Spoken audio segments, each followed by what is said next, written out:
When I enrolled in entrepreneurship last semester, I did so thinking that it would be an easy, fun class that I wouldn't need to invest very much energy into, and that if for some reason I needed to drop a class, it would be the first to go.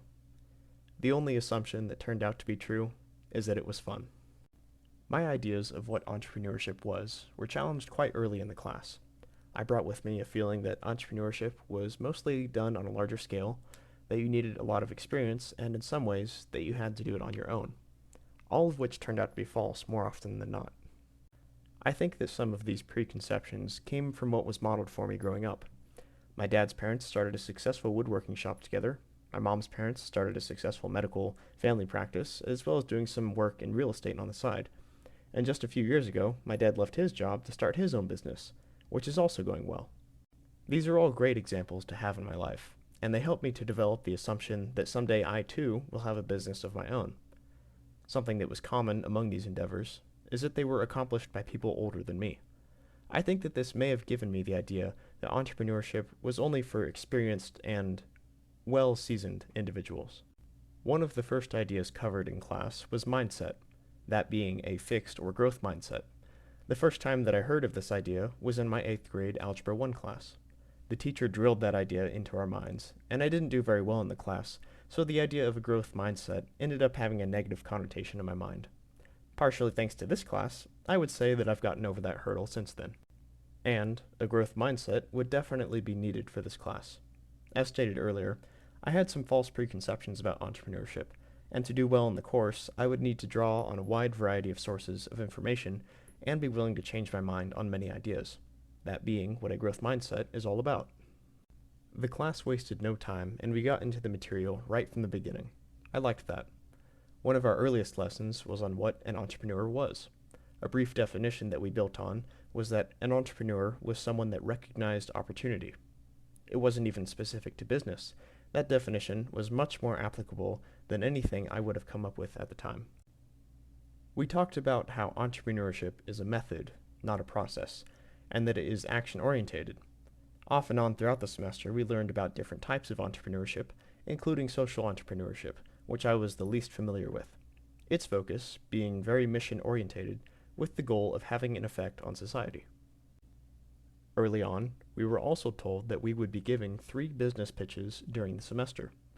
At the start of the semester, this is the activity I was looking forward to least, but it ended up being the most fun part of the class. For each of the pitches, we would have 3 to 5 minutes to present a business idea as part of a small group to the rest of the class. For me, the first pitch of the semester was the most enjoyable. Thanks to the mind dump activities that we did as a class, my group was able to come up with an idea that we liked. Our idea was to have a yoga studio that was connected to a coffee shop, so that after a class, the participants could walk over and enjoy a meal with friends. It was pretty easy to work with the group, and we figured out some other details of the idea in meetings outside of the class. Ironically enough, we usually met at a nearby Starbucks. The environment probably helped inspire us. It took some time to figure out a name that we all liked, but eventually we decided on Zenden. And yes, I drew the logo. An activity that really drew me into the class was the mind dump exercise that we did in the early stages of preparing our first pitch. The goal of the mind dump was to generate as many ideas as possible relating to topics that you came up with as a group. We had to practice not dismissing ideas too early in our mind. I enjoyed the process. It made for a good creative outlet. Some other topics we covered were categories of ideas, business models, understanding your market, design thinking, prototyping, and understanding networks. A couple that stood out to me were categories of ideas and design thinking. This is probably because they seem like the easiest ones to use in everyday life. Using categories of ideas is useful for sorting out your thoughts. The 3 categories of ideas are grounded ideas, these are safe, predictable, and incremental; spaced out ideas, which are more crazy, absurd, magical, and even nonsensical; and blue sky ideas, which for entrepreneurial thinking, these are in the sweet spot.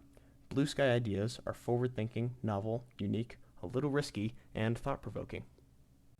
A great opportunity that the class had during the semester was to attend a talk given by Scott Redler, a co-founder of Freddy's Frozen Custard. This was a good time for applying what we had been learning in class to a real-life scenario. There was also a Q&A afterwards that sparked some good conversation. A phrase that Mr. Redler said that stuck with me was that sales drive profits, not saving. Design thinking has to do with being aware of your thought process. The two methods are divergent thinking, which is about generating ideas, expanding and growing possibilities, and convergent thinking, which allows us to condense and refine our ideas to identify which one has the most potential. While you may favor one over the other, you use both every day. Lessons later in the course covered revenue models, pricing strategies, the idea of value, failure, and funding methods. We were given an interesting assignment to practice failure. We had to ask 3 strangers in person for something that they likely wouldn't be willing to give. It could have been $100, a girl's number, a job interview, almost anything, as long as it wasn't easy. In class, when we were given the assignment, I thought to myself, this'll be easy. I just finished an internship where door-to-door sales was a big part of the marketing. But it wasn't. In fact, I didn't ask anyone for anything worth reporting for the assignment.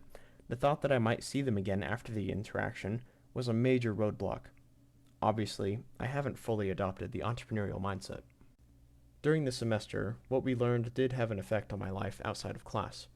I had been considering changing majors for a little while, and the entrepreneurship course helped me to realize that creativity is a strength I was not taking advantage of by being in finance. I ended up switching to operations and supply chain management, where I think the entrepreneurial mindset will certainly be useful. What I will take away from this course is not limited to what was specifically said in the classroom. I learned that as much work ought to go into the way you think as what you are thinking about, that the entrepreneurial mindset can be used in all areas of life, not just business, and that risk is to be expected. Action is risky, but inaction is deadly. Thank you, Professor, for hosting a class that facilitates a positive learning environment and teaching lessons that last.